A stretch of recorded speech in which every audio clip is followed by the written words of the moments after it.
Amigos cibernautas, ¿qué tal? Muy buenas tardes. Sean ustedes bienvenidos a una emisión más de NP Noticias de la tarde. Con el gusto y con el placer de siempre, amigos cibernautas, qué bueno que nos acompañan, qué bueno que nos ven hoy jueves 24 de mayo del año 2018. Gracias por hacer clic, gracias por acompañarnos, amigos, en este jueves, esta tarde sabrosa, esta tarde de mucho calor, esta tarde pues muy agradable, amigos cibernautas. Bueno, como siempre transmitimos desde el puerto internacional de Coatzacoalcos, Veracruz, para todo el mundo. Y pues ya sabe usted lo que se ha venido diciendo a propósito de la renuncia de Margarita Zavala, la ex candidata independiente, expanista, aquella que hizo su berrinche y se salió del Partido Acción Nacional cuando Ricardo Anaya pues se agandalló con la candidatura, como así lo han venido diciendo. Ricardo Anaya es un personaje muy inteligente, es un personaje muy sagaz, es un personaje que tiene mucha habilidad política, hay que reconocerlo. Mire, no es fácil hacerse así, de esa manera, de una candidatura presidencial. De verdad es impresionante la forma en cómo este señor logró en tan solo unos años, desde que llegó con Gustavo Madero, desde que el exdirigente nacional Gustavo Madero lo hizo diputado federal, lo hizo presidente de la mesa directiva, y en donde Ricardo Anaya dio muestras de su habilidad política para poder meterse en todos los rincones de las negociaciones y ser uno de los diputados más jóvenes en presidir la mesa directiva de la Cámara de Diputados, cuando Gustavo Madero era el dirigente nacional.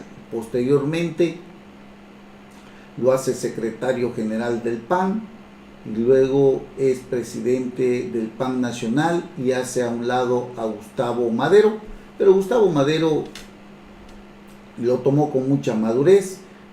Ricardo Anaya lo impulsa para ser el diputado federal, y ahora Gustavo Madero está con Javier Corral allá en Chihuahua. El caso es que Margarita Zavala no le gustó, renunció al PAN, ella quería ser presidenta y no lo consiguió. Ricardo Anaya dio muchas muestras de toda su sapiencia, de toda su habilidad adquirida en poco tiempo, amigos cibernautas. No se le conocen muchos cargos públicos, más que haber sido subsecretario de Turismo, haber sido secretario particular de un gobernador en Querétaro, haber sido diputado federal, pero que le fue suficiente para adquirir muchas mañas. Bueno, a raíz de la renuncia de Margarita Zavala, que justo hay que decirlo también, fue habilidosa para hacerse la candidatura independiente, siempre se dijo que había sido instrumento del propio Enrique Peña Nieto para restarle votos a Ricardo Anaya, que ya se veía iba a ser un serio contendiente.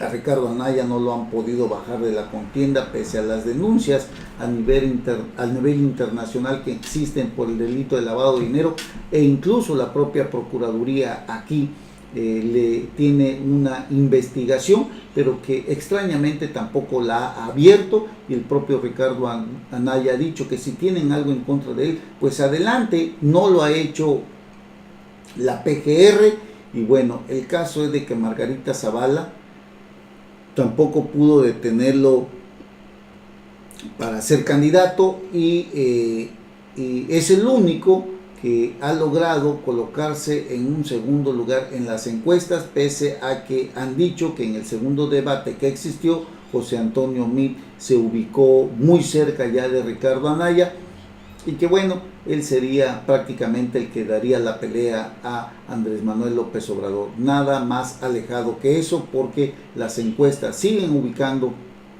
a Ricardo Anaya con un 32% aproximadamente contra un 42, un 44% de Andrés Manuel López Obrador, y José Antonio Meade estancado en un 18, un 20, un 22%. Bueno, renuncia Margarita Zavala a la candidatura independiente porque se dice que el plan perverso de Felipe Calderón y de Enrique Peña Nieto no dio resultados, no logró atraer a toda esa gente que Margarita Zavala se suponía tenía detrás de ella, y bueno, ante el temor de hacer un ridículo en la elección del 1 de julio, en las votaciones del 1 de julio, Margarita Zavala decidió hacerse a un lado de la candidatura independiente, y ahora se dice hacia dónde van a ir esos votos que Margarita Zavala tenía asegurados. Por un lado se dice que puede ir a José Antonio Meade por la cercanía que tiene con este personaje, pero por otro lado habría que analizar muy bien que el presidente de la República no es ajeno a la realidad que existe en las encuestas cuando se habla que José Antonio Meade sigue estancado.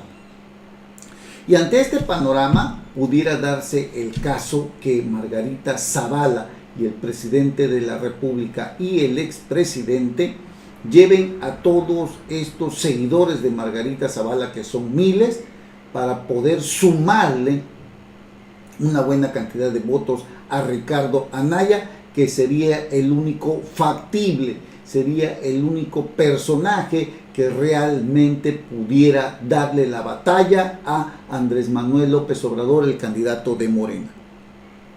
Sin embargo, hace aproximadamente, o a raíz de la renuncia de Margarita Zavala, ella dijo que los que estaban con ella pueden decidir libremente hacia dónde se quieren ir. Nada más falso que eso. Usted sabe que a los políticos hay que creerles menos de la mitad de lo que dicen. Y bueno, Ricardo Anaya, inteligentísimo, un tipo muy entrón, un tipo que no se amedrenta, que a pesar de los golpes que ha recibido, hay que decirlo, pues sigue luchando, y ahora dice que se reunirá con Margarita Zavala. El candidato presidencial Ricardo Anaya aseguró que el encuentro con la ex candidata será más que un borrón y cuenta nueva. Informó que sostendrá un encuentro con Margarita Zavala esta semana. Además, las puertas están abiertas, dijo Ricardo Anaya. Esta no es una elección más. Nos estamos literalmente jugando el futuro de nuestro país, y yo invito a la gente de buena voluntad a que unamos fuerzas, a que sumemos esfuerzos para lograr este cambio profundo e histórico que nuestro país necesita. Ella estaba en la Ciudad de México, dijo Ricardo Anaya. Tuvimos la oportunidad de establecer contacto vía telefónica. No nos hemos reunido. Yo con muchísimo gusto le voy a informar en cuanto hayamos tenido oportunidad de reunirnos. Bueno, pues todo parece que el terreno está fértil para la reunión entre Margarita Zavala y Ricardo Anaya. Si Margarita Zavala se une a Ricardo Anaya, yo creo que será por la intervención, desde luego, de Felipe Calderón y del propio presidente de la República ante el estancamiento, repito, que hoy tiene el señor José Antonio Meade, amigos cibernautas, porque Meade hace cada burrada, dice cada soncera, que de verdad el pueblo ya está cansado. Y pues Andrés Manuel López Obrador va en caballo de Hacienda. Le han tratado de golpear con Néstora Salgado, la candidata al Senado, que está señalada y que estuvo en la cárcel por el delito de secuestro.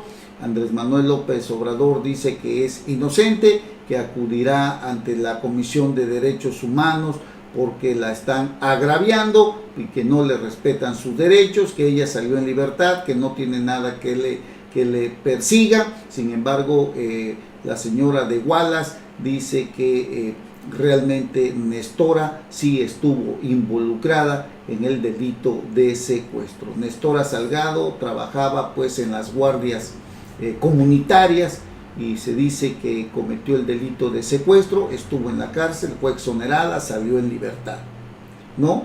Pero fíjense qué cosas, amigos, porque ¿se acuerdan ustedes de Florence Cassés, esta francesa que fue liberada llegando Enrique Peña Nieto? Con Felipe Calderón no la quiso nunca soltar, a pesar de que había negociaciones del país de Francia. Sin embargo, fue una persona que estuvo directamente ligada, que fue agarrada en el lugar de los hechos, en donde había personas secuestradas. Sin embargo, Felipe Calderón no la soltó, la vino a soltar Enrique Peña Nieto cuando llegó a la presidencia de la República. Y Florence Cassés fue reconocida por sus víctimas. En una falla del debido proceso fue dejada en libertad, pero esta señora fue reconocida por las víctimas de que ella estaba involucrada en los secuestros de estas personas. Es más, pertenecía a un grupo delincuencial que se dedicaba al secuestro. Sin embargo, Enrique Peña Nieto la dejó en libertad. Así las cosas, amigos cibernautas, en el tema político. Y Nestora Salgado ahora está siendo acusada incluso por el propio José Antonio Meade de ser una secuestradora, pese a que Andrés Manuel López Obrador dice que la están difamando, y ella dice que salió en libertad porque no le pudieron comprobar nada. La señora Wallace dice que no es cierto, que sí estuvo involucrada, no nada más en el delito del que la exoneraron, sino en otros secuestros más. Así las cosas, y de llegar al Senado pues tendría prácticamente inmunidad y bueno, gozaría de fuero constitucional para que no fuera investigada por ese delito, y seguramente durante 6 años transitará y caminará tranquilamente con una charola de senadora de la República, y en la que las autoridades le harán lo que el viento a Juárez, ¿no? Así como se dice llanamente, lo que el viento a Juárez. Bueno, usted recuerda que hace poco también, amigos cibernautas, en otro caso, saliendo un poco de la política, usted recuerda que hace no mucho hubo ciberataques en los que se llevaron dinero de muchas cuentas de muchos bancos, usted lo recordará, o de varios bancos. Bueno, pues ese dinero de estos ciberataques, se dice, son más de 300 millones de pesos. Se dice que este dinero fue a dar a las cuentas del narcotráfico, a las cuentas del crimen organizado. La presidencia de la República no descartó que una parte del dinero robado mediante una serie de ciberataques al sistema financiero del país cayó en cuentas vinculadas al crimen organizado. El monto de lo robado, que asciende a más de 300 millones de pesos, fue depositado en varias cuentas de tarjetavientes normales o posiblemente de gente vinculada al crimen organizado, dijo el jefe de la Unidad de Innovación y Estrategia Tecnológica de la Presidencia de la República, Víctor Lagunes. Y es que usted lo debe de saber.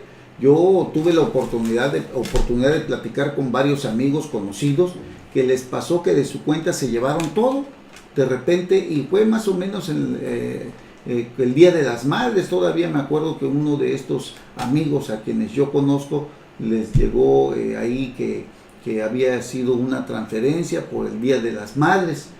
Entonces el concepto que le ponían, ¿no? Por ser Día de las Madres, se había realizado una transferencia y su dinero se lo llevaron completamente. Así como este caso que yo le platico, hubo muchos, pero ahora lo más grave es que estos ciberataques, dice la Presidencia de la República que este dinero pues pudo haber ido a dar al crimen organizado, a cuentas vinculadas al crimen organizado. Los ciberataques son sofisticados cada vez más, por lo que el crimen organizado se está moviendo hacia este tipo de delitos, agregó el funcionario Víctor Lagunes de la Presidencia de la República. Y bueno, el funcionario señaló que México no es ajeno a esta tendencia y es el segundo país en Latinoamérica en generación de estos tipos de ataques con mayor incidencia, pues, y es el octavo a escala mundial en robo de identidad. En este tipo de ataques ocupamos un segundo, es el segundo en este tipo de generación y envío de spam, esta forma que tienen ellos de realizar la forma en que tienen de sustraer pues el dinero. Y bueno, somos a nivel octavo a nivel mundial en robo de identidad, segundo país en Latinoamérica en este tipo de ciberataques, amigos cibernautas. Y bueno, la verdad es que se está viendo un aumento en el costo global también de la ciberseguridad. En 2015 fue de 3 billones de dólares y se espera que la cifra se duplique en 2021. Se invierte mucho dinero en seguridad para que no se lleven estos ciberataques que tienen como consecuencia la desaparición del dinero de usted, de cualquier persona que tenga usted sus ahorritos en el banco, pues se lo llevan así, un ciberataque. Aunque déjeme decirle también que los bancos se han hecho responsables de esta situación, aunque no han informado muy bien. El Banco de México y la PGR deberían de informar o deben informar sobre estos hackeos. La mesa directiva de la Comisión Permanente del Congreso de la Unión acordó dar pase directo a las proposiciones turnadas a la tercera comisión para que el Banco de México informe sobre el hackeo al sector financiero a través del sistema de pagos electrónicos interbancarios, el famoso SPEI, ¿no? Bueno, se busca que la Procuraduría General de la República realice una investigación exhaustiva sobre el robo de información y dinero a diversas instituciones bancarias, y desde luego que informe sobre estos hackeos que se están dando y que seguramente vienen a fortalecer las finanzas del crimen organizado para poder realizar mucho más delitos de esta naturaleza, puesto que tienen dinero. Cuando tienen dinero se pueden mover libremente con armamentos, con logística, con estructura criminal, incluso con vehículos. Vamos, es una serie de implementos tecnológicos que también el crimen organizado está utilizando para rastrear la forma de robar, de delinquir, de asaltar, de los delitos tan graves como el del huachicoleo, el de los trenes, el de vías terrestres, los trailers, los productos que se transportan. Son miles y miles de millones de pesos que se pierden en el ataque del crimen organizado. Veracruz no escapa a ello. Ya se lo contaré en un momentito más cuando regresemos de una breve pausa comercial. Regresamos.